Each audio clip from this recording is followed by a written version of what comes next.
karena ternyata sesuai dengan white papernya, jaringan ini maksimal menerima pionir itu hanya 100 juta manusia. Ketika 100 juta manusia ini terpenuhi, itu jaringan itu akan mengalami yang namanya halving. Halving itu ngedrop perolehan koin rebutan 100 juta manusia, begitu Pak.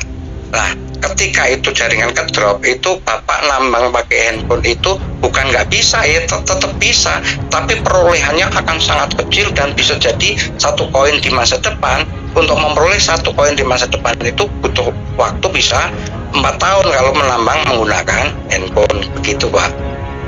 Bisa terus, tapi kalau sudah lebih dari 100 juta manusia, itu jaringan udah menolak, ya sesuai dengan white papernya begitu. Kalau seandainya taruhlah satu koin 4 tahun, kalau bagi orang Indonesia itu masih sangat besar itu. Kalau dibagi berapa per bulan, bulanannya kena berapa kan, daripada jadi karyawan kan masih besar itu kalau harga GCP yang berlaku.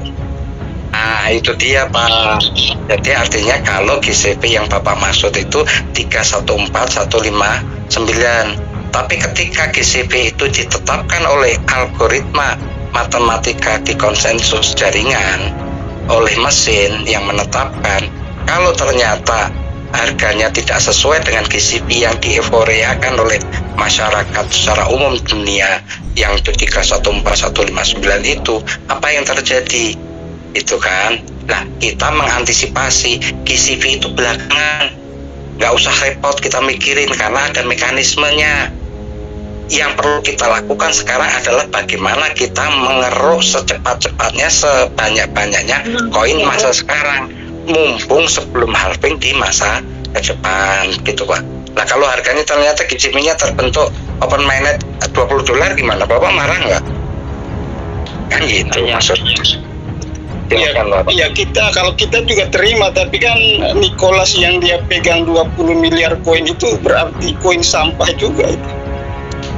Bisa jadi, namanya jaringan blockchain kita tidak ada yang tahu. Pengalaman seperti halnya banyak jaringan yang lain, kita tahulah jaringan blockchain P ini kan menggunakan atau mengadopsi algoritma konsensus yang namanya konsensus stellar konsensus protokol. Stellar konsensus protokol itu sekarang ini sudah berjalan dan sudah listing di pasaran itu sudah lama sekali. Itu sejak tahun 2015 atau 16 ya. Sampai sekarang nilainya itu saya update ini dari pasar ya.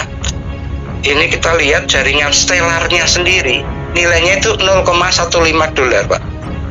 Dan jumlah koinnya nggak banyak, volumenya. Artinya apakah kita menunggu seperti halnya si Pungo merindukan bulan, menunggu wah ini pasti GCP, pasti GCP, ya udah nggak ada masalah. Artinya kita singkirkan urusan kepentingan untuk mendapatkan node, untuk mengadakan node untuk orang-orang yang punya pemikiran seperti itu aja Pak Laude. Selamat malam, saya mau tanya ini Pak, tertarik dengan masalah node tadi. Kalau di node ini kira-kira berbanding lurus dengan biaya atau sama aja seperti yang di HP? Nah kemudian saya mau tanya itu sistem DP ini untuk mendapatkan koin itu seperti misalkan Bitcoin itu harus mengimpul atau gimana secara algoritma itu? Baik, DP network Pak, penambangan HP harus bukan harus, artinya penambangan HP itu tidak berubah seperti biasa, tiap 24 jam tetap menambang.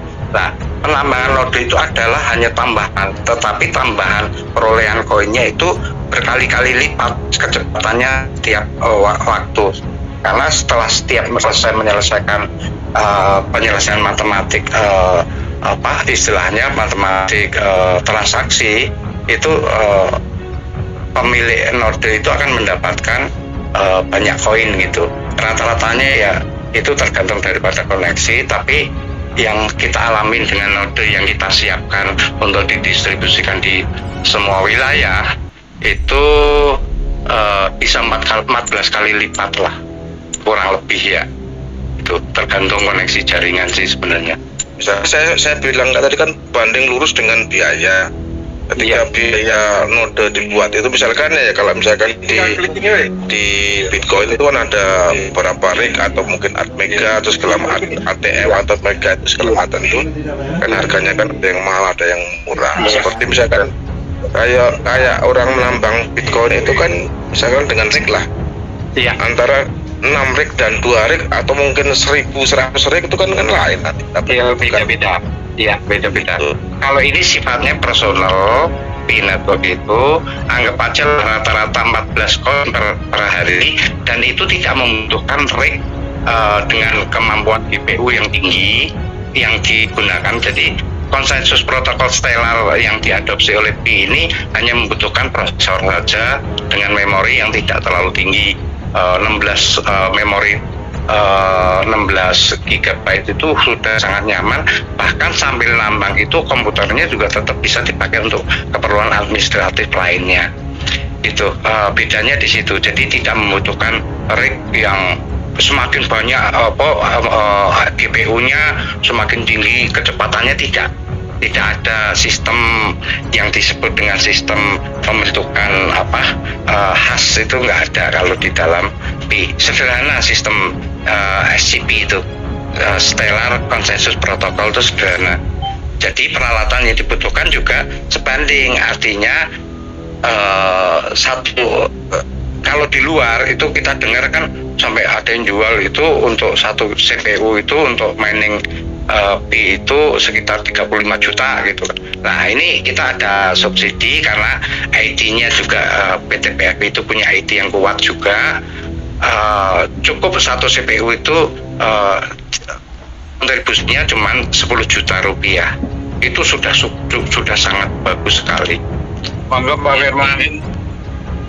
Izin Pak Akbar untuk membantu kalkulasi dalam hasil pada orang dari node Pak ya, di ROM Pak ya, izin Pak ya. Hanya izin hasil dari penambangan, hasil dari sistem penambangan menggunakan node. Yang jelas tadi saya sebutkan bahwa dengan penambangan node itu hasilnya ya berkali-kali lipat jauh lebih cepat dibandingkan penambangan dengan handphone. Dan dengan menambahkan node bukan berarti handphonenya berhenti, tetapi node ini akan memberikan tambahan bonus-bonus poin yang semakin cepat gitu. Jadi tidak berarti dengan menggunakan node terus lepas. Kan beda ya, seperti Bitcoin itu kan nggak ada handphone untuk menambang, tapi hanya menggunakan node atau simbol itu tadi yang disebutkan oleh Mas Budi tadi. Jadi intinya adalah perolehannya akan berkali-kali lipat. Itu pun tentatif tergantung daripada koneksi jaringan yang ada di wilayah masing-masing itu. Tapi yang jelas berkali-kali lipat gitu.